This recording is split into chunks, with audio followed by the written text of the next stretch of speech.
Et bonsoir à tous, et bonsoir Stéphane, comment vas-tu? Salut, écoute, en décalage. Voilà, je viens d'apparaître sur. Ah, je suis désolé, Ça va, Bertrand? on s'adapte comme on peut. Ce soir, c'est moi qui host pour la première fois, mais bon, on tenait absolument à vous faire un numéro de Beats avant Ouais. la fin de l'année, donc voilà, c'est ce qu'on voulait absolument faire. On l'a fait, on l'a Et, tenu, et et ça je nous fait suis tout plaisir. pixelisé, c'est une horreur avec ma connexion pourrave là. Mais bon, c'est pas grave, Bon, on va on est essayer de gérer. sur notre Beats numéro 163, déjà le dernier Beats de l'année. Et pour tous Ouais. ceux qui nous suivent en podcast sur YouTube ou autre, au nom de toute l'équipe des animateurs Beats, on s'excuse parce que ça fait maintenant un bon moment que vous ne nous avez pas entendu ou vu en fonction de comment est-ce que vous nous regardez. Donc c'est pas qu'on vous a oublié, loin de là, on pense à vous presque tous les jours. Bon, et on va être réaliste, Alors, au moins disons une fois par semaine. avec nos vies de famille, le confinement, et alors Et bien moi, c'est les, ça. les, les 4 crises ransomware que j'ai eu à gérer Alors dernièrement, c'est pour c'était un petit ça. peu compliqué. Mais pour le coup, ce soir, tu vas nous apporter du contenu riche, donc ça sera l'occasion. Ouais, ouais, ouais. Pour les autres, Christophe, Cédric, personne ne vous a oublié non plus, vous inquiétez pas.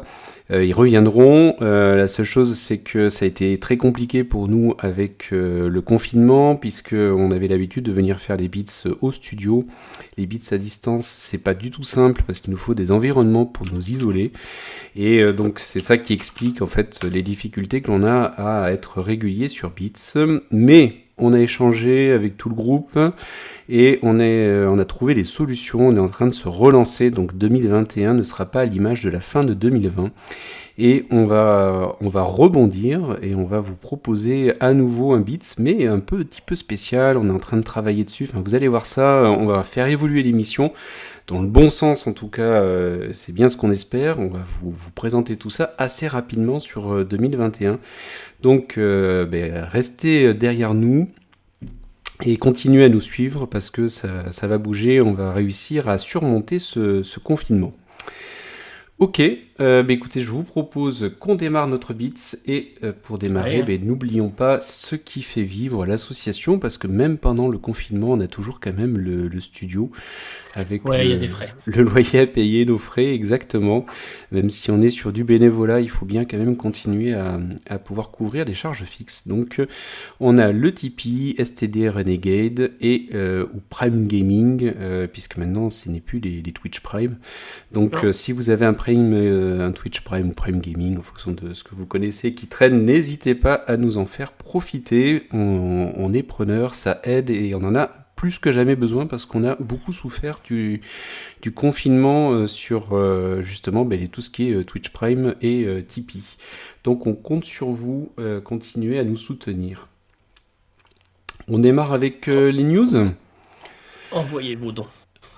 C'est ça, exactement. Sur les news, on a sélectionné quelques news pour vous et on a la première news qui est une news un petit peu triste avec l'arrêt de Flash. Donc Flash, j'espère que ça vous parle et si ça vous parle pas, c'est pas grave parce que ça s'arrêtera demain pour nous puisqu'on enregistre le 30. Ouais. Donc Flash, c'est quoi? C'était une solution. Alors ça fait un peu solution du passé maintenant. Ça a eu son heure de gloire il y a des dizaines d'années de ça. Et c'était la possibilité de pouvoir faire tout un tas d'animations en fait directement dans les écrans. Et c'était vraiment les premières possibilités, les sites qui étaient entièrement en Flash, ce qui donnait des sites magnifiques et dans certains cas des sites absolument immondes à regarder. Il y avait un peu tout et n'importe quoi, Ah ouais. oh là oui, donc c'est là où on voyait vraiment le talent des créateurs, mais ça a été quand même une des grandes révolutions en termes d'interface, en tout cas au niveau des sites web. Et ça a suivi ensuite derrière au niveau des jeux vidéo, puisqu'on a beaucoup de jeux vidéo qui sont en flash dans les navigateurs et qui permettaient de pouvoir jouer directement depuis un navigateur web. Donc c'était un petit plugin qui venait s'ajouter dans votre navigateur web et qui vous permettait d'avoir du contenu, on va dire, dynamique. Et typiquement de l'incrustation de vidéos, d'éléments graphiques ou autres qui bougeaient à l'écran, ce qui a pas mal révolutionné le web il y a des dizaines d'années. Ouais, parce Depuis... que ça permettait Ouais, aussi d'exécuter en background des pages PHP ou ASP, plus à l'époque, parce qu'on était plus sur de ouais. l'ASP que sur le PHP encore. Et effectivement, ça permettait déjà d'interfacer avec des bases de données, des choses comme ça. Et ça a permis les premiers chats interactifs en flash. Dans ce qu'on se disait en fait, c'est que c'était également un excellent moyen de pouvoir entrer des portes dérobées en fait et d'exécuter du code malicieux depuis son navigateur. Ce qui fait que ça avait une très mauvaise réputation au niveau de Flash dans les dernières années et on déconseillait très fortement l'installation de Flash sur les navigateurs. Peut-être que d'ailleurs. Steve Jobs n'a pas aidé non plus. Hein. Oui, c'est certain.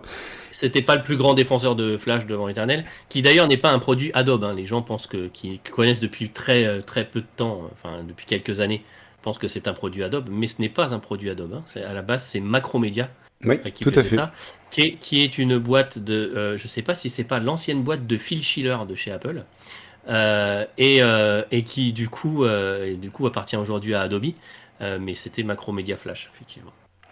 Il y a Guillaume qui suit, j'en attendais pas moins de toi, Guillaume. Et donc, pour le coup, en fait, ce qu'on voit, c'est que ça a été remplacé. Maintenant, on a plusieurs technologies qui nous permettent de pouvoir travailler là-dessus avec les évolutions du HTML. Donc, on n'a plus besoin, en fait, du Flash. Et la majorité des sites, d'ailleurs, ont été mis à jour. J'espère qu'ils ont tous été mis à jour, puisque maintenant, ça y est, la fin arrive, puisque c'est au 31 décembre, ça va plus être supporté du tout, plus être mis à jour.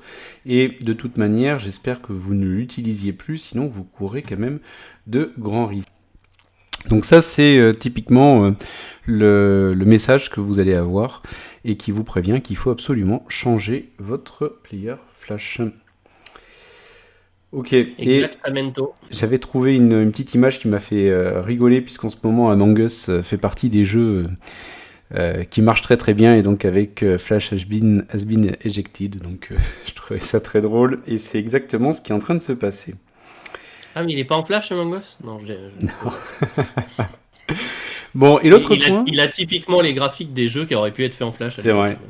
Et l'autre point, en fait, c'est que on a un projet open source qui est là pour préserver la mémoire du net, et donc est en train de faire, en fait, en sorte d'essayer de sauvegarder tous les formats. Alors, le Flash, c'était du SWF, hein, l'extension qui permettait de sauvegarder, que vous pouviez télécharger depuis votre navigateur.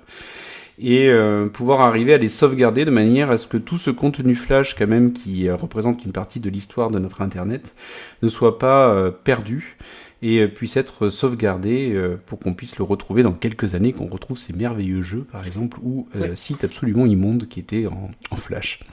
C'est à quoi que je jouais en Flash, moi ? C'est Zookeeper. T'as connu celui-là ? Alors non, ça me dit rien, dis donc. Oh, c'était un espèce de, je sais pas, de Candy Crush, mais sans les bonbons qui tombent et tout, mais c'était le même style, un peu à la Columns aussi, tu vois, et c'était des bestioles qu'il fallait aligner, c'était, voilà, j'y ai joué, mais des plombes. D'accord, oui, effectivement. Ouais. Bon, donc Flash, ça y est, ça tire sa révérence, et on va enchaîner, donc sans aucun lien direct, avec une news que tu as sélectionnée pour nous.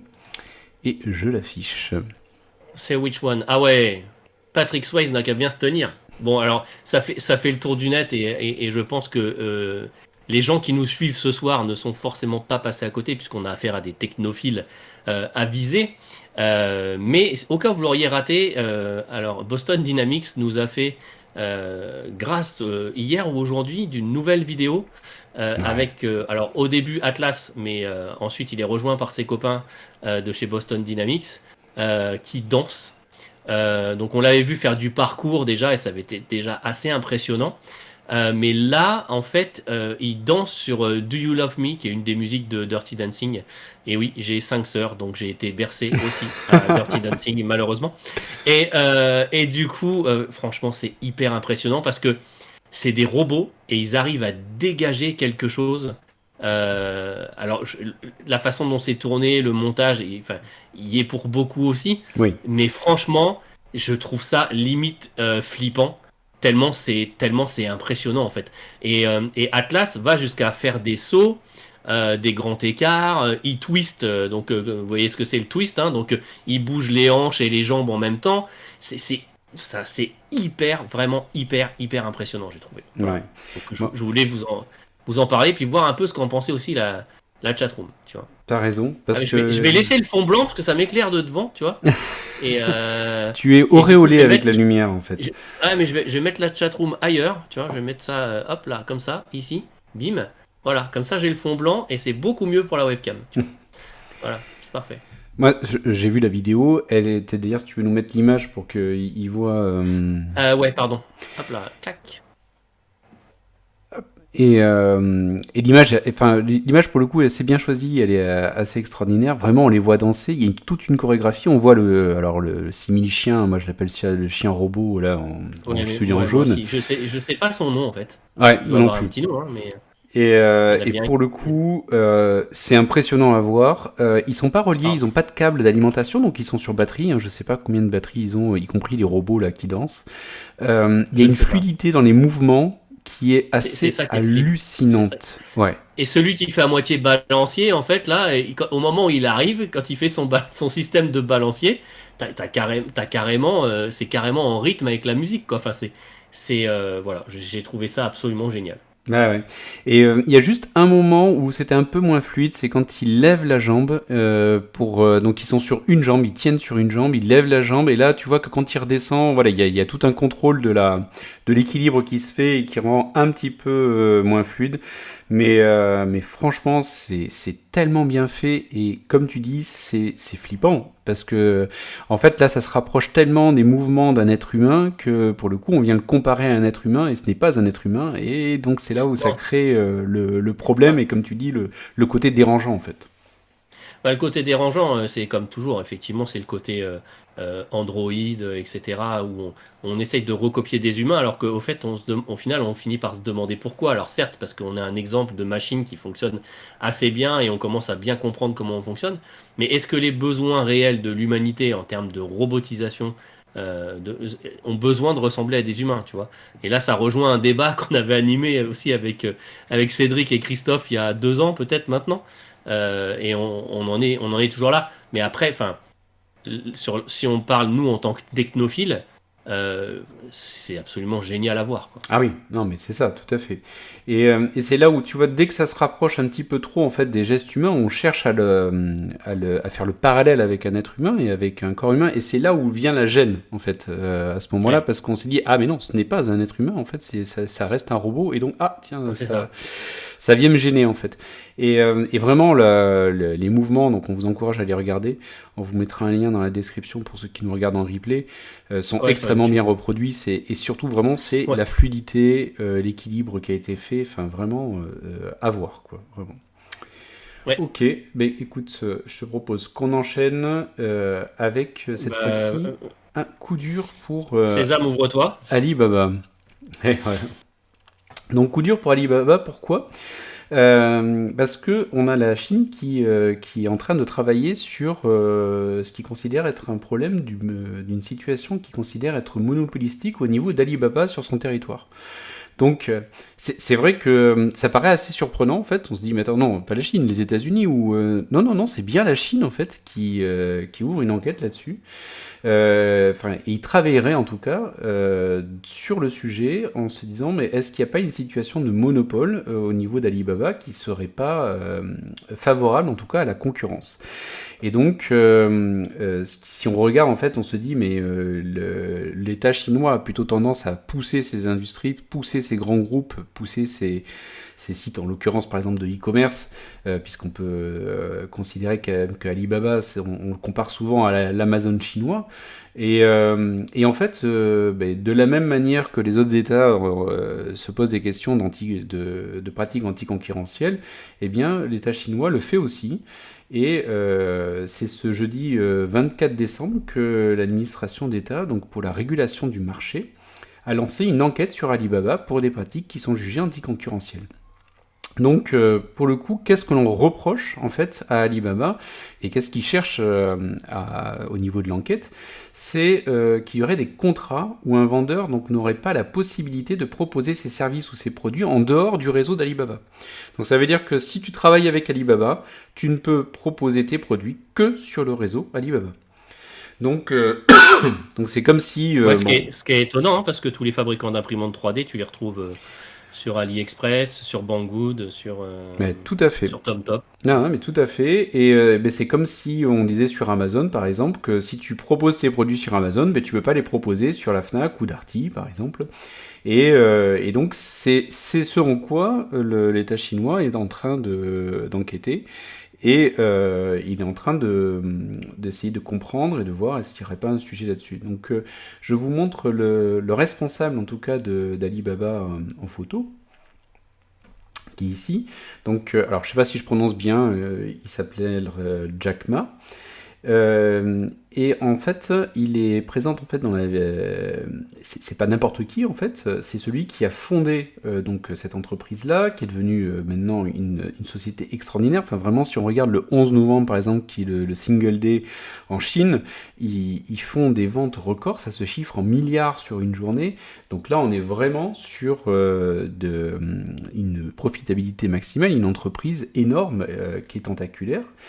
Et on a également dedans, dans les services qui sont proposés, on va pouvoir avoir du commerce jusqu'à la téléphonie en passant par les déplacements, le jeu vidéo ou la banque. Enfin, si on regarde en fait, Alibaba, c'est devenu tentaculaire, véritablement. Donc c'est vraiment une société qui est énorme et qui est une multi-société. Et je ne sais pas si tu sais, mais tu sais, ils ont une filiale bancaire qui est d'Alibaba, qui Alipay, était ouais. Alipay, exactement. Elle est devenue Ant Group et elle est aussi dans le collimateur de l'État chinois et donc elle est suspectée qu'il y ait des problématiques en fait dessus au niveau du système bancaire ou d'assurance chinois.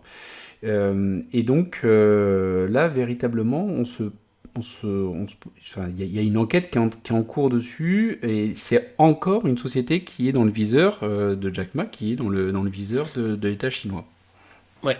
Après, dans les activités, il y a aussi du hosting comme AWS, hein.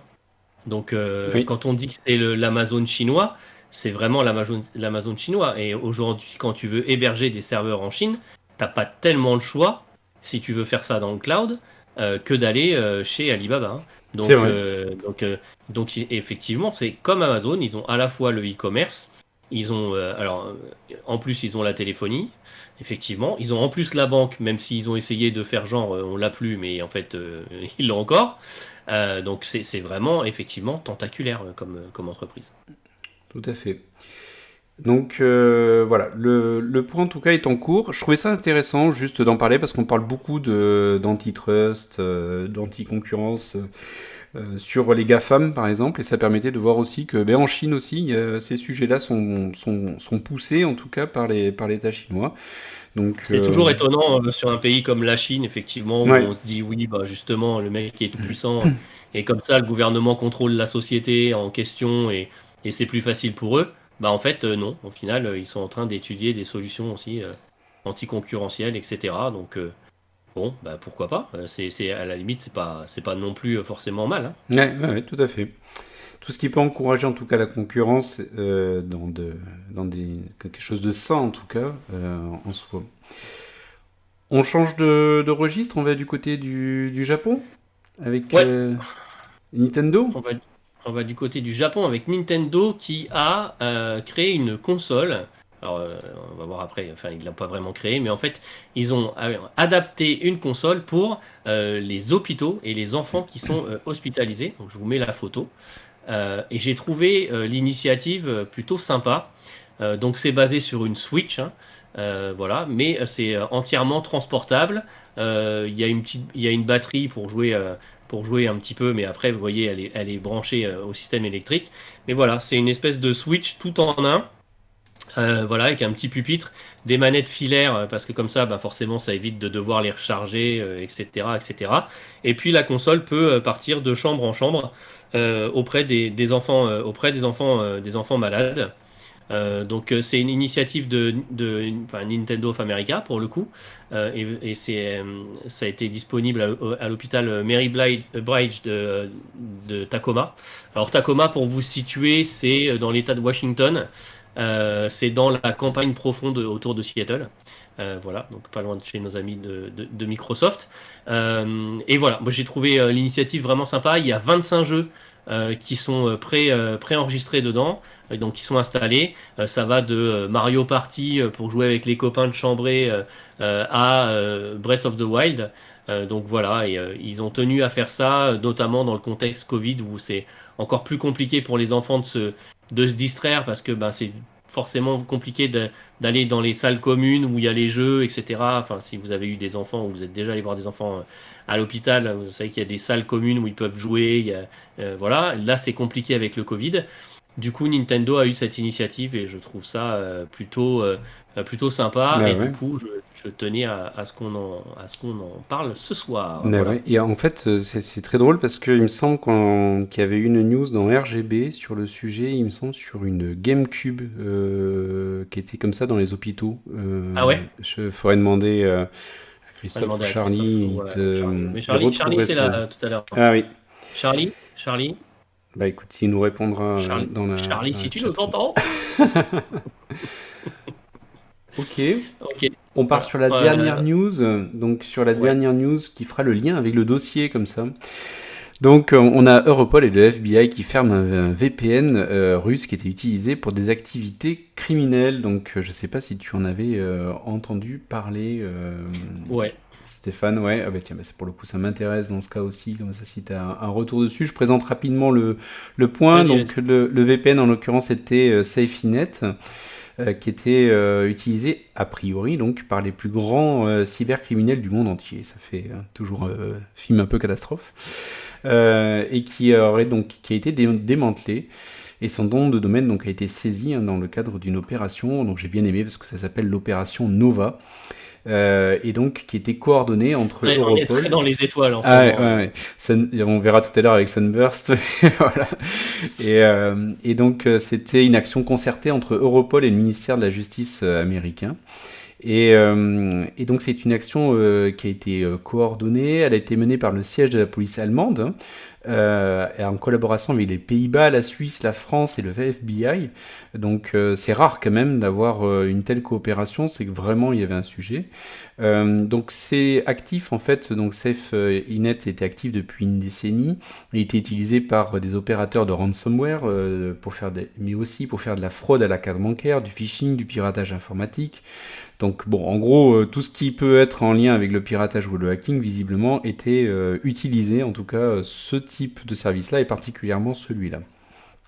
Je vous fais pas l'affront de savoir à quoi sert votre VPN, mais un VPN, c'est ce qui permet de vous rendre anonyme sur Internet, dans certaines limites, bien sûr, et tout ça dans un cadre d'usage légal. L'enquête, en fait, a montré et révélé que 3 domaines, donc il y avait isorg.org, SafeInet et safeinet.net, donc .com et .net, ça offrait des services qui étaient présentés comme étant ce qu'on appelle bulletproof, ça veut dire que intentionnellement conçus pour fournir des services d'hébergement web ou VPN pour des activités criminelles. Donc autrement dit, venez chez nous et vous aurez un anonymat total et garanti en fait. Et donc c'est bien ça qui les a fait intervenir. Je vous ai mis ici quand même ce qu'on peut voir en tout cas sur le site, puisque maintenant il est plus accessible. Donc ce qui était affiché. Hop.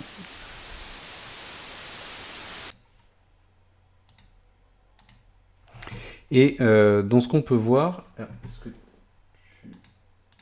est-ce que tu m'entends toujours Oui, c'est Ouais, bon, c'est je bon, t'entends. ok, très bien. Donc la société israélienne donc Kela, qui était une spécialiste du darknet, a transmis en fait des captures d'écran de plusieurs publicités qui étaient parues par des fournisseurs de ransomware et autres services de type Black Hat, et ils s'y présentent comme du bulletproof, c'est ce que je vous disais à l'instant, et vous voyez ici en fait sur tout ce qu'ils proposent un petit peu dans le détail, on va dire quoi.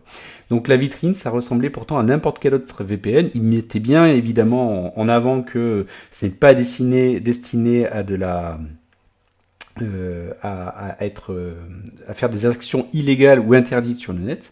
C'est bien ce qui était marqué, mais dans les faits, c'était bien ça qu'il y avait derrière. Donc, il existait depuis 2009, pardon, donc, il ne s'était inscrit sur Trustpilot qu'en octobre dernier. Donc ça c'était quand même assez marrant de voir ça. Et si on regarde un petit peu maintenant, donc tout a été fermé, les activités maintenant ne sont plus disponibles. Bon, bien sûr, il va falloir voir si on n'a pas d'autres qui vont prendre la relève, mais c'est quand même intéressant. Et surtout, ils disent qu'il n'y a pas de log, mais il y a des enquêtes qui sont en cours. Donc maintenant, ils ont saisi tous les contenus pour essayer d'arriver à récupérer, remonter en fait ceux qui utilisaient ce VPN-là et essayer bien évidemment de démanteler des réseaux qui auraient pu s'en servir. Je ne sais pas si pour le coup tu as des éléments complémentaires dessus, toi, Stéphane. Ça va être compliqué. Enfin, l'enquête va durer très longtemps, je pense. Ça va être compliqué parce que c'est un VPN bon, qui est bien connu dans le monde de la sécu, euh, qui empêche au final de se trimballer sur le darknet en restant sur l'internet classique et en utilisant un VPN. Alors qu'un VPN un peu particulier puisque il est un peu comme le Darknet avec le mode oignon, c'est-à-dire qu'il utilise 5 couches de connexion différentes pour protéger l'anonymat. Et comme chaque couche est chiffrée, avec une clé de chiffrement différente, pour remonter sur les différentes couches et revenir à la source, c'est vraiment très compliqué. Et c'est le principe même en fait du Darknet aujourd'hui. C'est sur cette base en fait. Hein. Pourquoi c'est des points oignons? C'est parce que comme les oignons, il y a plein de couches différentes. Donc ça va être un peu compliqué. Après, c'est vrai qu'en plus, il était plutôt pas cher. 190 $ par an, c'est que dalle.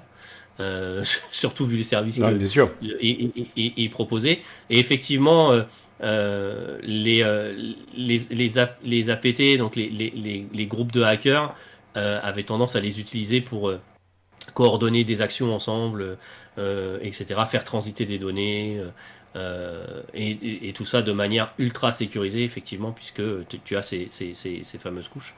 Donc ça fait longtemps que effectivement il est connu, hein, tu l'as dit, il a existé depuis une décennie. Aujourd'hui, il est démantelé. Bon, je suis pas, effectivement, on n'est pas du tout à l'abri qu'il y en ait d'autres qui prennent le relais. Mais comme toujours, de toute façon, dans ce milieu-là, ça reste le jeu du chat et de la souris. Donc, Ouais. Tout à fait. Après, la nature a horreur du vide là-dessus, donc, mais le temps qu'il y en ait un autre d'une telle ampleur, en tout cas, et d'une telle renommée, qui se mette en place, mais bon, voilà, il y aura un petit flottement, en tout cas, qui va se faire. C'est vrai que c'est souvent le cas, c'est que quand on ferme ce type de service-là, ben, un autre va se réouvrir derrière avec un autre nom et c'est reparti. Mais là, vraiment, ça avait atteint une taille assez tentaculaire dans ce que j'avais pu voir en termes d'utilisation. Donc, bon, voilà, là, on coupe au moins une tête. Il va y avoir plusieurs autres oui, têtes oui. qui vont sortir maintenant. Après, on verra parce qu'effectivement, comme alors c'est ce que disait Michael, comme là et potentiellement ils peuvent saisir les infras. Alors si les infras n'ont pas été détruites, hein, parce que tout ce genre de choses, ils ont des petits boutons qui permettent de détruire les infras de manière assez sécurisée et assez rapidement. Mais s'ils arrivent à saisir les infras, effectivement, on peut avoir au moins quelques adresses IP de récupérer sur les sources et essayer de remonter. Mais moi, ça va être ça va être un travail de longue haleine. Oui, je pense effectivement. Alors, puisqu'on est dans la sécurité, ben, ce que je vous propose, c'est que l'on passe à notre dossier de la semaine, qui est Sunburst. On en a parlé tout à l'heure un petit peu. Et donc le lien avec SolarWinds. Donc je vais te laisser nous présenter tout ça, Stéphane, et puis on va en profiter parce que toi, la sécurité, c'est ton domaine d'expertise. Donc on voulait en profiter ce soir pour vous faire bénéficier un peu des connaissances de Stéphane sur le sujet et vous décrypter un petit peu cette actualité qui s'est répandue depuis plusieurs semaines et dont on n'a pas fini d'entendre parler. Non, clairement non. Alors bah déjà, désolé si vous avez déjà écouté le rendez-vous tech avec Patrick, parce que je suis intervenu dans le rendez-vous tech sur le sujet. On a des très bons retours dessus, donc merci à vous, parce que ça fait toujours plaisir d'entendre qu'on a fait du bon travail sur le sujet. C'est un sujet qui est vaste, qui est compliqué, qui est techniquement très compliqué, et c'est toujours difficile de rendre ça intelligible au commun des mortels, entre guillemets, hein, mais à des gens qui ne sont pas experts en matière de sécurité ou d'IT. Euh, Juste pour vous rappeler, SolarWinds, c'est une société d'édition de logiciels qui a un logiciel notamment phare qui s'appelle Orion qui vous permet de monitorer, donc de surveiller votre réseau informatique, vos applications, vos serveurs, etc. Donc ça collecte un certain nombre de logs, hein, donc de fichiers d'événements qui se passent sur les serveurs. Ça les concatène, ça fait certaines requêtes, etc. C'est capable d'aller aussi bien de vous dire qu'un switch est en train de tomber parce que le réseau est saturé, que d'aller vous dire que la requête SQL de votre site web vers tel serveur, elle est trop longue et il faudrait la réécrire, ou alors qu'il y a une augmentation du trafic, etc. Donc ça va quand même super loin. Et donc c'est une solution qui collecte beaucoup, beaucoup, beaucoup d'informations. Et donc, comme elle collecte beaucoup d'informations, elle connaît beaucoup de choses. Et elle est installée chez des grands groupes, des grandes instances, y compris gouvernementales. Et nos chers amis hackers, russes pour certains, chinois pour un, C'est bien résumé. voilà.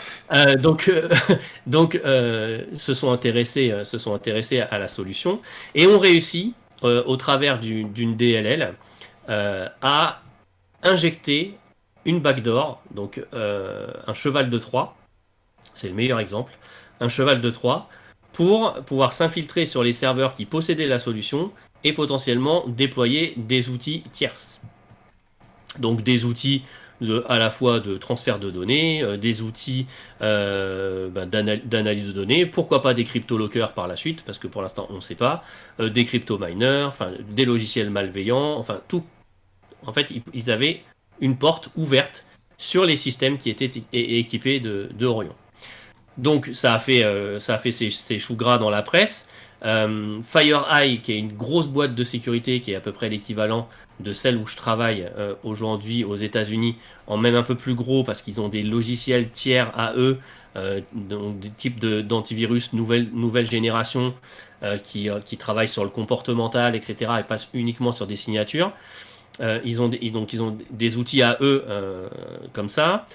Et donc, ils ont détecté, eux, un souci, et donc le patron de FireEye est passé devant le Congrès américain pour leur expliquer la situation, leur dire qu'ils étaient victimes d'une attaque, qu'ils avaient tout bloqué, mais qu'ils étaient en train de voir parce qu'ils n'avaient pas encore identifié la source. Ils se sont vite aperçus que c'était Orion, et là forcément après, ça a fait boule de neige. Donc il y a Microsoft qui a dit bah ok, nous aussi. Le gouvernement américain qui a dit bah ok, nous aussi. Donc là on parlait du département des finances, on parlait qu'est-ce qu'il y avait d'autre. Enfin il y avait plein de départements du gouvernement américain qui étaient touchés.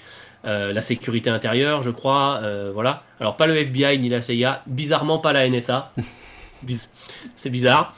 Mais voilà, donc beaucoup de monde, 18 000 entreprises de toucher, parce que c'est une solution qui est très très très largement déployée. Alors plus sur le territoire américain qu'en France d'ailleurs. Mais voilà, et en fait, les attaquants ont exploité une faille dans le système, mais à la compilation du code en fait. C'est ça qui est vraiment le plus dur. Ils sont allés modifier la DLL sur le repository interne de la boîte sur lequel elle pose son code source. Le logiciel a passé les tests, a été compilé et la mise à jour a été envoyée. Et en fait, on s'est aperçu que c'était depuis le mois d'avril ou mai, je ne sais plus exactement. Et en fait, il y a eu plusieurs versions de logiciel et donc du coup, toutes ces versions ont été infectées. Donc ça, c'est juste absolument énorme. Oui, bah FireEye a beaucoup baissé en bourse, tu m'étonnes, Guillaume. Voilà. Mais donc du coup, ils ont vraiment exploité ça.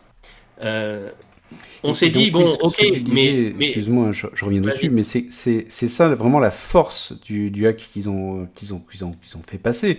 C'est qu'ils ont réussi, c'est pas simplement de dire je rentre et puis j'écris une backdoor où j'arrive à rentrer sur le logiciel qui est déployé, et donc j'arrive... parce que j'ai trouvé une faille à rentrer dans les systèmes, c'est qu'ils ont réussi à compiler leur propre DLL qui ouvre en fait une faille et sûrement des communications vers des serveurs externes dans le logiciel qui est déployé dans les sociétés et qui est signé, certifié par l'éditeur en fait. C'est donc, ça. Alors en fait, là, c'est vraiment dur. En fait, là où c'est encore un peu plus sioux, c'est que l'enquête avance un petit peu et par rapport à, notamment au rendez-vous tech, j'ai des infos en plus. C'est-à-dire que la DLL en question, c'est une DLL tierce qui est utilisée par Orion. C'est une DLL qui a été développée, mais pas par SolarWinds. Et du coup, c'est cette DLL qui est venue modifier le groupe de hackers. on parle de quelques bits. Et en fait, ça change très très peu la taille. Alors après, s'ils utilisaient, et ça on va en parler, mais s'ils utilisaient ne serait-ce qu'un HMD5 ou SHA-1 pour identifier un binaire, ils auraient vu que le binaire avait changé. Et ça visiblement, ils l'ont pas fait. Et aujourd'hui, on sait que ils n'ont pas injecté, par exemple, un nouveau fichier dans le code source parce que ça aurait été trop visible. Ils ont très légèrement modifié de quelques octets cette DLL pour injecter leur code donc via cette DLL. Et après, c'est compilé. Il y a le programme d'installation qui est créé, ou le RPM, etc. Et après, c'est distribué au client. Et donc, chaque machine qui a installé le package possède la backdoor. Donc ça, c'est juste génial. Donc ça, c'était la saison 1. Maintenant, on a la saison 2. La saison 2, c'est du coup Microsoft et d'autres chercheurs en sécurité, hein, et notamment Symantec, Palo Alto Networks, qui fabriquent. Enfin, Symantec, tout le monde connaît, mais Palo Alto, ils font notamment des firewalls, ils font aussi des antivirus nouvelle génération, ils font pas mal de choses. Enfin, c'est une grosse société de fourniture de hardware et de software en matière de sécurité. Et donc, ils se sont penchés à fond sur Orion et ils ont découvert un nouveau hack, une nouvelle backdoor, un peu moins sérieuse. Alors, pour l'instant, l'enquête est en cours et on a un peu moins d'infos que sur c'était Sunburst. Celui-là, ils l'ont appelé comment déjà? Je me rappelle même plus. Juste pendant que tu recherches le nom, je fais une petite réponse Supernova. rapide puisque quelqu'un nous pose une petite demande de vulgariser très rapidement ce que c'est que la contre-mesure de HMD5 SH1, ce que tu disais tout à l'heure. Donc, qu'est-ce que c'est que le hash d'un programme pour pouvoir vérifier le fait que ça soit bien le bon exécutable? C'est typiquement le fait de passer un code ou n'importe quel fichier dans une petite moulinette, qu'on va appeler tout simplement, qui va transformer et donner un chiffre ou une chaîne de caractères. Et la moindre modification, aussi fine soit-elle dans le fichier source, va amener une grande modification dans la chaîne de caractères qui va ressortir, qui n'aura rien à voir. Et donc, lorsque vous venez créer votre logiciel ou la distribution en cours, en tout cas, vous voulez la passer dans la chaîne de hash, vous donnez la chaîne de caractères qui sort, vous téléchargez le produit et vous vérifiez que lorsque vous passez dans la même table de hash, donc dans la même moulinette, ça vous génère la même chaîne de caractères. Et si c'est pas le cas, ça veut dire qu'elle a été modifiée entre-temps. Et donc, vous n'êtes pas sur la version officielle. D'ailleurs, c'est quelque chose qui était très utilisé dans les newsgroups. Alors, avant qu'il y ait le peer-to-peer pour télécharger, même du légal, on téléchargeait via les newsgroups. Et dans les newsgroups, très souvent, avec le fichier original, tu avais un fichier MD5, parce qu'à l'époque, le SHA-1 était moins répandu, pour permettre parce que comme il n'y avait pas de notion de paquets perdus, de reprise de téléchargement, etc., c'était soit ton téléchargement il était bon, soit il avait foiré à un moment, et du coup ton fichier était pas bon. Et donc pour pallier à ça, on avait un hash, et en fait on passait le fichier dans une petite moulinette. Si les deux signatures étaient identiques, c'est que le fichier était bon, sinon il fallait le retélécharger. Donc ça peut servir à ça. Et aujourd'hui, c'est des choses qu'on utilise aussi effectivement sur du code source, ou sur des fichiers binaires qui sont hyper importants, sur ton système par exemple, pour aller vérifier si le fichier a été modifié. Parce que comme disait Bertrand, la moindre modification, la moindre lettre que tu vas changer dans le code source, le moindre octet que tu vas changer dans le code source va créer une signature mais complètement différente. Reconnaissable à l'œil nu en fait. Ouais. À l'œil nu, tu n'as même pas besoin d'examiner en disant c'était peut-être un ou deux caractères qui vont changer, elle va être totalement différente. Pour nos amis développeurs, tu rajoutes un point virgule et tu n'as plus du tout la même chose derrière en sortie. C'est ça. Tu indentes ton code de façon différente et c'est pas la même non plus. Parce que j'ai vu ça m'a fait penser, j'ai vu une vidéo très drôle avec un développeur de 2020 et en fait il a indenté son code 2 fois plus pour respecter la distanciation sociale entre le code. C'est pas mal ça. Et du coup, une page de code, ça en faisait 4 ou 5.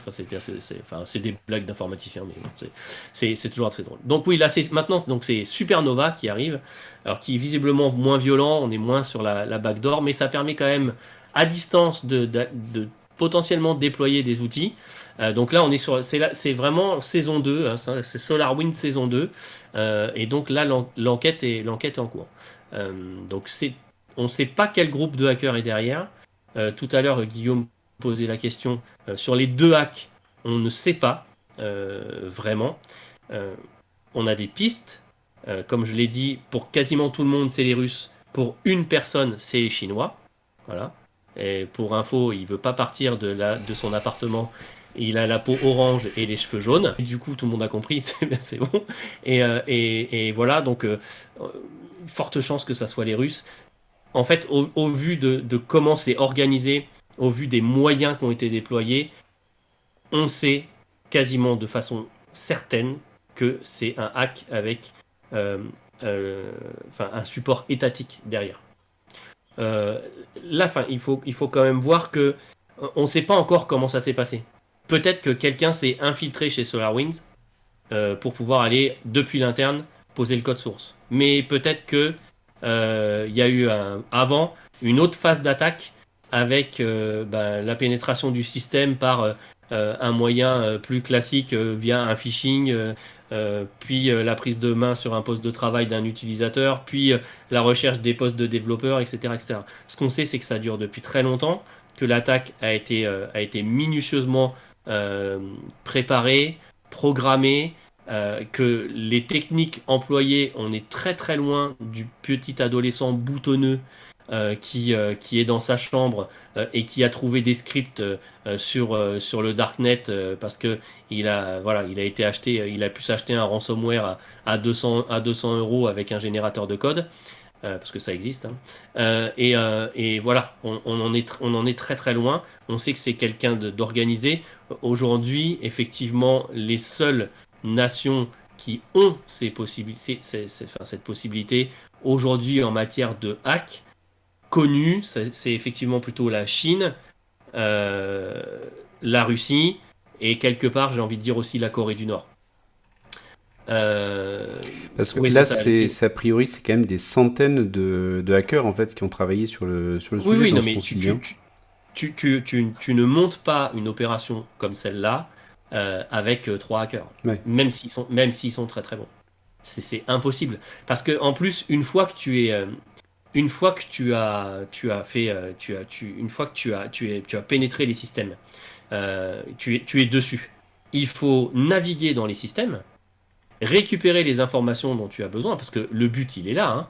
Le but, là, il était de récupérer visiblement des informations et les transférer de manière à ce que ça se voit pas. Les mecs, ils envoient quand même des infos à des serveurs à l'extérieur depuis le mois de avril-mai, et les boîtes ne s'en sont pas aperçues. Ouais. Ce qui veut dire aussi et moi, c'est ça qui me fait peur, en fait. A priori, il n'y aurait pas quand même des gigas ou des terras de données qui sont partis parce qu'ils les auraient vus passer quand même. Donc, Draxas, tais-toi. Tais-toi. Quand tu parles, tais-toi. Agrume Cyberdéfense. Et je vais... Non, ce n'est pas Agrume Cyberdéfense qui a fait ça. Je connais très bien les équipes de forensique chez Agrume Cyberdéfense. Et non, mon Dieu qu'il est bête.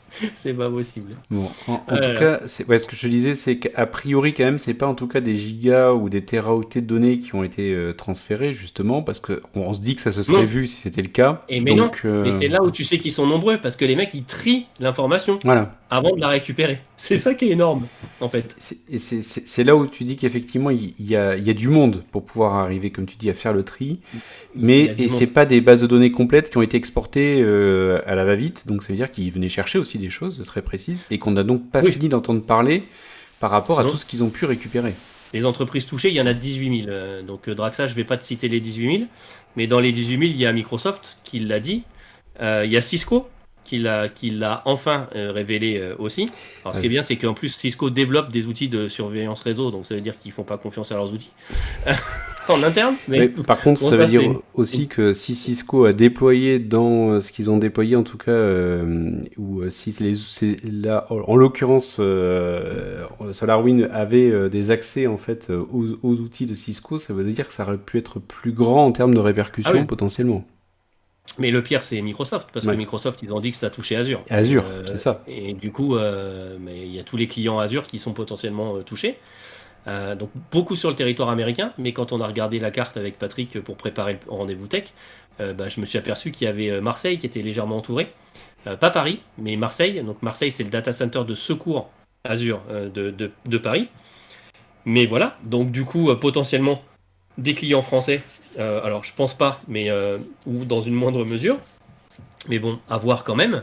Voilà, donc ça reste quand même très compliqué pour ces entreprises-là. Et puis sur un plan diplomatie, enfin, quand on va être sûr de qui provient l'attaque, sur le plan diplomatique, ça sent la guerre froide encore, quoi, tu vois. Enfin, ça va être compliqué, je pense, hein. Oui, ça va être très compliqué, ça c'est certain.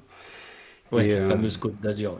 et, Effectivement, du et côté on n'a pas fini en tout cas de voir les impacts potentiels, les ramifications potentielles, et surtout on ne Non, sait pas ce qui a été dérobé. Je pense que ça va être très très dur pour arriver à savoir ce qui a été on ne saura pas. Très découvert. honnêtement, enfin, Microsoft communiquera ce qu'ils veulent communiquer, Cisco communiquera ce qu'ils veulent communiquer, mais je vois mal le gouvernement américain dire Hmm. les mecs ont trouvé qui a tué Kennedy, quoi. Tu vois, enfin, Et voilà. un des points aussi Si qui est ça se trouve, c'est tout intéressant, ça pour ça, en fait, hein. hmm, Tout ça pour ça, ça se trouve, hein. Savoir c'est, qui a tué Kennedy. je suis pas sûr, mais mais pour le coup, c'est juste en termes, et puis peut-être qu'on clôturera là-dessus, je trouvais que c'était intéressant aussi comme technique de hack. C'est qu'aujourd'hui, on cherche pas forcément par exemple, on veut s'en prendre à l'administration américaine. Imaginons que c'était ça la cible. Ils s'attaquent pas directement à l'administration américaine, ils vont venir s'attaquer à un prestataire ou un partenaire de l'administration ou un Bien fournisseur de sûr, logiciels de l'administration bien sûr. américaine. Et c'est ça qui est intéressant. Et lorsqu'on regarde en fait en tout cas les précédents hacks qu'il y a eu, parce que en ce moment tu manques pas d'activité en tout cas, Non. malheureusement, on se rend compte que c'est bien le sujet, c'est qu'aujourd'hui le maillon faible en tout cas, enfin et celui qui est attaqué en priorité, c'est celui qui va permettre de pouvoir par son attaque pouvoir ramifier sur plusieurs entités, plusieurs sociétés. Et donc gagner entre guillemets plus rapidement de l'argent si derrière c'est un BitLocker qui est installé ou autre, et qui Eh, avec un regarde ransomware par exemple, pardon. oui, mais regarde le hack de Soprasteria, hein. Hmm. En France, Soprasteria se fait, voilà, et le but c'était ça, c'était attaquer un prestataire pour paralyser potentiellement des clients ou récupérer des infos sur des clients, etc. Et nous, on est en alerte maximale chez Agrum Cyberdéfense, comme dirait Draxas, pour ça, parce que effectivement, aujourd'hui, on s'attaque aux prestataires et c'est tellement plus intelligent. Enfin, c'est quand même plus facile de s'attaquer à SolarWind qu'au département des finances américain, C'est quoi. ça. Tu vois? Enfin, et Et, aujourd'hui, le maillon faible, il est là, et et le surtout maillon faible, il est derrière chez tu SolarWinds dans le ratisses plus développement. large. C'est Et que oui, tu vas pouvoir et avoir accès au département des finances, mais en plus à toutes les sociétés qui utilisent cette solution-là. Donc tu ratisses beaucoup plus large. t'as beaucoup, enfin, tout bénef, quoi. Hmm. Tout bénef. Même des trucs que t'aurais même pas imaginé, du coup, tu vas y avoir accès. C'est génial. Hmm. Franchement, c'est génial. Bon, Voilà. donc à suivre, on vous Ouais, tiendra au parce que courant hein, au je fur et à pourrais en mesure de parler encore l'activité. au moins une demi-heure, trois quarts d'heure, hein, mais voilà. Et donc, bah, voilà, on espère qu'on a réussi à vous synthétiser un petit peu ça et que ça vous l'a rendu un peu compréhensible. Ouais. On passe à la sélection de la semaine? Ouais, du coup, je voulais vous parler d'une imprimante que j'ai reçue de la part de VoxLab, qui est, alors certains ont peut-être déjà vu mon live où j'ai fait l'unboxing et le premier print, qui était assez sympa. Il y avait pas mal de monde, c'était cool. Donc c'est une imprimante à résine. Hop, je vous mets la petite image qui va bien. Et c'est une imprimante qui est mono. Alors il faut savoir que donc, alors, dans les imprimantes à résine, on a alors, les systèmes SLA à base de laser, on a les systèmes DLP bon, à base de projecteurs, hein, et on a les systèmes qu'on appelle MSLA qui sont à base d'écran LCD. Donc les MSLA, c'est effectivement celles qui sont le plus répandues aujourd'hui parce que c'est les moins chères. Contrairement aux lasers comme Formlabs qui sont les plus chers, les MSLA ont l'avantage d'être bon marché. Et puis on s'est aperçu que les écrans mono, c'était encore mieux, et ça permettait de diviser le temps d'impression par deux. Pour vous dire, l'exposition, donc la couche, donc l'image qui est projetée sur l'écran LCD, sur un écran mono, elle est projetée pendant 2 secondes et demie et c'est bon. Sur effectivement une imprimante MSLA classique avec un écran couleur, elle va être projetée au moins 5 secondes. Donc effectivement, on divise le temps par deux. Donc celle-là, c'est une nouvelle marque, VoxLab, qui est une filiale d'une marque beaucoup plus connue, mais qui ne veut pas que j'en parle. Donc, même si quand vous recevez l'imprimante, la raclette qui est fournie pour décoller vos pièces est de la marque principale, c'est marqué dessus. Mais bon, voilà. En gros, achetez l'imprimante pour le savoir. Mais non, si vous cherchez un peu, sur, ne serait-ce que dans l'historique Amazon, vous verrez la marque. Et donc voilà, donc celle-là, elle est vraiment très sympa. Ils me l'ont envoyé parce qu'ils font confiance plutôt à des petits youtubeurs pour l'instant, donc j'étais content d'être petit. Et elle est vraiment très sympa. Donc la surface, on est sur du 13 cm par 8,2 et 15 cm de haut à peu près. Hein, donc sur les imprimantes résine, alors à part les dernières Anycubic qui sont quand même beaucoup plus grandes, on est quand même sur des surfaces d'impression qui sont beaucoup plus faibles. Voilà, je vous mets la deuxième image. Donc là, vous voyez, hein, donc c'est un écran effectivement LCD, donc 50% plus rapide, la taille d'impression, le leveling avec le plateau que je vais vous montrer qui est assez simple à faire. Voilà, donc c'est plutôt une bonne imprimante. Et voilà, là, vous voyez maintenant l'écran. Et alors celle-là, elle a un truc intéressant aussi, c'est qu'elle a un espèce de système d'anti-aliasing intégré du coup, et on est sur un écran 2K, hein, je vous l'ai pas dit, mais on est sur du 2000 en résolution, donc c'est quand même pas mal. Et puis voilà, elle a une espèce d'anti-aliasing, ce qui fait que, alors là c'est très zoomé, hein, mais du coup on voit encore moins le crénelage que sur une imprimante, on va dire ancienne génération. Et comme on a des moyens dans Bits, ce que je vais faire, bougez pas, c'est que je vais passer sur la caméra 2. Regardez ça. Oh, qu'est-ce que c'est beau. Alors, voilà. attends. Et je vais vous la montrer. Hop. Pour le coup, faudrait que tu... Attends, je peux enlever l'incruste. Ah oui, non, c'est parce que je voulais l'enlever l'incruste. Mais hop, voilà, ça y est. Hop. Voilà, et c'était juste le temps de regarder la lumière. Full. Allez, vas-y, mets-moi en full. Est-ce que je l'ai allumé ou est-ce que... Ah non, c'est peut-être... Je l'ai débranché, mince. Ah. Donc, je vais pas pouvoir la brancher, elle s'est débranchée derrière quand j'ai tiré un peu sur le câble, je pense. J'ai dû débrancher la lime comme un bourrin que je suis, mais c'est pas grave. Bon, je vous montrerai pas à l'écran, mais vous pouvez au moins voir l'imprimante. Donc voilà, elle se présente comme ça. Là, je vous enlève. Donc ça, c'est anti-UV, le capot, hein, forcément. C'est pour ça qu'il est de couleur orange. Et donc là, vous avez ici le plateau qui descend dans le bac là. Hop. Alors, est-ce que je peux bouger la caméra sans vous donner le mal de mer? Parce qu'elle c'est mon DSLR qui est sur trépied. Hop, vous voyez? D'accord. Donc là, le bac, il est plein de résine. Ça descend, couche par couche. Donc là, en fait, tu imprimes complètement à l'envers par rapport à une imprimante FDM qui monte. Là, tu imprimes vraiment en descendant. Ce que j'ai mis à l'intérieur, là, les deux trucs et l'égout, avant qu'on me pose la question, c'est ça, là. Hop. C'est des petits filtres à charbon parce que celle-là, elle n'est pas équipée de filtres. Et la résine, ça a quand même une odeur, mais hyper forte. Et du coup, j'ai préféré acheter ces petits filtres à charbon. C'est 19 € les deux. Et ça permet quand même de beaucoup atténuer les odeurs. Donc voilà, elle est assez simple. Le bac là s'enlève. Ensuite ici vous avez, hop là, clac. Vous avez le port USB sur le côté. Et puis derrière, il y a simplement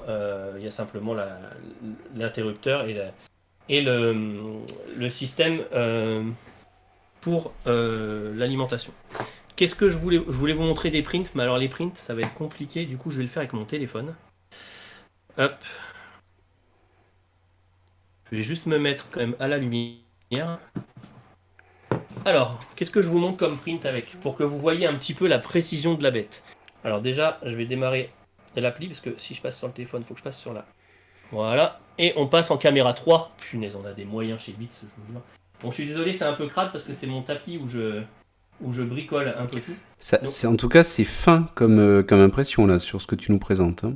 Donc voilà, donc là on est sur un Lattice Cube. Ceux qui me suivent ont l'habitude. Vous m'entendez, ça va? Le micro est pas trop loin? Un peu plus loin, mais moi en tout cas je t'entends bien. J'espère que c'est le cas pour tout le monde. Attends, je vais le mettre comme ça. Normalement j'ai assez long de câble. Voilà, ça devrait être mieux. Donc là on est sur un Lattice Cube, hein, assez classique. Mais ce que vous pouvez voir en fait, c'est qu'il a zéro défaut. Contrairement, alors j'en ai pas pris un. Mais si vous regardez bien, en fait, il n'y a absolument aucun défaut. Hein, ce qui est assez logique. Je sais pas si Prozine est dans la salle, dans la chatroom, mais ça c'est spécial dédicace aussi à Prozine. Donc là on est sur un Euh, je vais être obligé de dire Baby Yoda parce que s'il y en a qui n'ont pas regardé, ils connaissent pas son nom et je veux pas les spoiler. Ah Mais ouais, il ça a un c'est nom. gentil. Mais il a un nom. Voilà. Et donc, ouais, là, Attends, faudrait juste que j'essaye de me rapprocher peut-être un peu plus de la lumière. Parce que j'ai l'impression que je manque un shoot de lumière. Hop là. Est-ce que c'est mieux? Ouais, ça a l'air d'être un peu mieux là. Ouais, on voit bien là, enfin avec la qualité que tu peux avoir, mais là Voilà. encore Donc là, c'est on est fin quand vraiment même sur du encore. très très fin. Ouais, Qu'est-ce que j'ai à vous montrer? J'ai ça aussi. Donc là, là, c'est une toute petite figurine. ça c'est si tu veux faire du jeu de rôle, là c'est parfait ça. Ouais, voilà. Tu vois, donc par rapport à la taille de mes doigts, tu vois bien que c'est tout petit. Et c'est absolument parfait, la cape est parfaite. Enfin, voilà. Enfin, si vous voulez voir une jolie cape, j'en ai une ici, tac, Et tu disais tout à avec l'heure, un ah, Mandalorian, Mandalorian. mais oui. Et tu disais tout à l'heure par contre c'est que du monochrome, hein, donc tu n'as pas Ah oui, de... là, voilà. Là, donc là, et alors, donc en fait, ça, on la sort. Ensuite, on la passe dans un bain de solution IPA, donc d'alcool à 90%, à 99%. Là, Oh, j'ai fait un sympa le buste Predator. de Predator. Et alors, l'avantage qu'il a, le Predator, en fait, c'est que tu peux lui bouger sa tête. Hop là! Et il peut être comme ça aussi, Ah ouais. tu vois. Bon, Et là, la qualité est vraiment je te top. cache pas que la chatroom là n'en peut plus pour reconnaître le prix. Ah bougez pas, ça arrive. Faut que je vous le vende le truc. Non, je rigole. Et là, on est sur un buste de Boba Fett qui est plutôt sympa aussi. Ah, Voilà. tu l'as déjà Euh, bien étraîné là quand même. ah ouais, ouais, non. Là, regarde, t'as une tête de Harry Potter que j'ai commencé aussi. C'est combien de temps là un buste de Boba Fett par exemple Alors, en fait, ce qui est rigolo, c'est que par rapport à une imprimante. Attends, je vais repasser sur ma Ah, webcam. là on va vomir, ouais. Par rapport à une imprimante classique, au final, c'est pas si long que ça. Les pièces les plus grosses que j'ai sorties là, donc notamment le buste de Predator, je crois qu'on a aux alentours de 5 heures ou 6 heures. Ce qui est pas énorme au final. Parce que en plus, toi, t'as pas, enfin, vous avez pas le poids là. Mais franchement, ça pèse hyper lourd parce que c'est plein. Alors maintenant, je commence doucement à les évider au milieu. Mais souvent dans les résines, quand tu évides au milieu, ça finit par craquer et péter ta pièce. Donc la plupart du temps, on imprime de manière pleine. Donc là, le buste de Predator, il fait au moins 120 grammes, je dirais. Tu vois. D'accord. Ah, Donc c'est effectivement. quand même, en main, c'est par rapport à un objet 3D dont tu as l'habitude quand tu imprimes en FDM, c'est très lourd par rapport au plastique. C'est Ouais, vraiment très très effectivement. lourd. Voilà. Et donc le prix de cette imprimante, alors en ce moment elle n'y est plus sur Amazon, il faut aller sur le site de l'éditeur, du constructeur, et on la trouve aux alentours, on va dire, de 180 euros. Ce qui 280 est ou 180? 180. 180 pour de la résine? Ouais, ouais. Ah, Alors c'est à peu je voyais près, ça plus cher de c'est à mémoire peu en tout près le cas. prix d'une Lego Mars maintenant, etc. Mais, mais ouais, c'est vachement sympa. Alors, c'est un autre monde, la résine. Clairement, les slicers ont besoin de mûrir. Il y en a un qui est très très bien, qui s'appelle Litchi Slicer, qui est fait par une boîte en partie française, mais qui n'est pas compatible encore avec cette imprimante-là, parce qu'elle utilise un format de fichier particulier. Et du coup, ils sont obligés de travailler avec le fabricant pour adapter le logiciel. Euh, mais franchement, c'est un autre monde. Moi, tu sais que ça fait maintenant entre 5-6 ans que je fais de l'impression 3D. Clairement, j'ai l'impression d'être un noob. Je réapprends tout en Ah fait. oui, d'accord. Ouais, parce que bah, déjà, tu imprimes à l'envers. Donc ta pièce, elle sort petit à petit comme ça. Donc c'est totalement différent de bah, quand tu la sors en montant. Mais c'est con, mais les supports, tu les gères pas du tout de la même façon. Là, il va falloir incliner ta pièce en fonction pour justement avoir plus ou moins de support, etc. Il y a pas mal de choses. Et puis après, il y a tout le post-traitement qui est beaucoup plus long au final. Parce que même si ton impression, tu la reçois, elle est super lisse, elle est belle, elle est dégoulinante de résine quand tu la sors. Donc il faut bien la nettoyer dans ton bain de solution, j'allais dire hydroalcoolique, non, dans ton bain d'alcool isopropylique. Voilà. Certains ont des machines, des cure machines qui génèrent un tourbillon qui permet de bien tout nettoyer. Parce qu'en fait, sur le buste de Predator, je sais pas si je peux vous montrer à la webcam. Non, mais ça va pas se voir à la webcam, je pense. En fait, il y a des espèces de petites taches, etc. Et en fait, c'est quand elle est mal nettoyée. Et ça, c'est des erreurs que tu fais au début. D'accord. Tu ne frottes pas assez parce que tu as peur d'abîmer ta pièce, ou tu laisses pas assez longtemps dans l'alcool. Et du coup, bah, ça va générer des défauts sur ta pièce. Donc il faut vraiment hyper bien les nettoyer. Il faut être assez minutieux. Après, par contre, niveau ponçage, ça ponce très très bien. Tu prends du papier de verre et de l'eau. Et ça se ponce très très bien et c'est propre en fait. Ok. Voilà. Et donc, du coup, comme j'ai fait ça, et ben maintenant, je me suis aussi équipé d'un aérographe. Je ne l'ai pas encore testé parce que c'est le Père Noël qui Pour me l'a peindre. apporté. Et bah ouais, parce que quand tu arrives à sortir des figurines comme ça, c'est quand même dommage de les Bah laisser ouais. en gris. Donc, du coup, je me suis équipé également d'un aérographe, mais ça, on aura l'occasion d'en rediscuter. Donc à suivre sur ta chaîne. Ouais, à suivre sur ma chaîne. Alors, quand tu dis que t'as pas la place, Mister SP, ça prend beaucoup moins de place qu'une imprimante classique, hein. Parce que enfin, je te remontre, mais c'est quand même. Ah bah, ouais, forcément, là, t'es sur l'autre imprimante. Mais tu vois, par rapport à t'as la tour de mon PC derrière, c'est beaucoup plus petit, hein. Ça fait la moitié, le tiers de la tour, en fait. Donc, c'est pas très très grand, hein. C'est vraiment pas grand. Et c'est assez compact. Et contrairement à une imprimante classique où tu as le plateau qui avance et qui recule, et où du coup tu as besoin de la place devant et derrière, là tu as tout en un bloc et ça bouge plus après. Donc voilà. C'est Voxlab Proxima. Très très sympa. Franchement, c'est ma première imprimante résine et j'étais vraiment content de découvrir ça. Et un grand merci encore à Voxlab.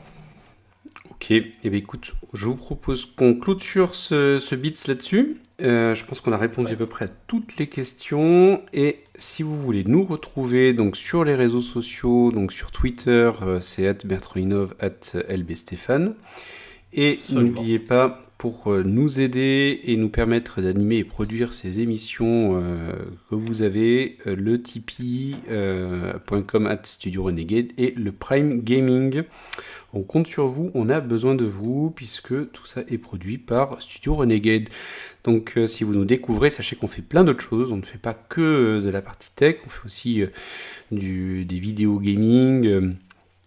On fait sur les startups, et on a une autre émission, on va dire un spin-off de Beats qui s'appelle La Fresh Tech, qui est tous les mois et qui vous permet comme ça de découvrir les startups innovantes, leurs solutions, mais aussi des news en lien avec tout ce qui est autour de l'innovation et les startups. Donc n'hésitez pas, on vous mettra le lien dans la description si ça vous intéresse. Mais on fait aussi des émissions autour de la cuisine, on fait des émissions geek. Donc n'hésitez pas à venir jeter un coup d'œil sur studiorenegade.fr. Vous trouverez sûrement votre compte et quelque chose d'intéressant pour vous. Et bien on C'est va sûr. clôturer comme ça ce dernier Beats de l'année, le Beats 163. On vous dit à l'année prochaine avec un nouveau concept, des animateurs surboostés, surmotivés pour venir et trouver des solutions malgré couvre-feu, confinement pour pouvoir continuer à animer cette Confinement émission. 3. Bon, et Merci Stéphane, à la merci. chatroom pour la participation aussi. Merci à toi, Merci à la Bertrand, chatroom. pour le host, parce qu'avec ma connexion pourrie, moi, c'était pas gagné. Et Et on se dit à l'année prochaine. Merci. ciao les gens. Au Ciao, ciao. revoir.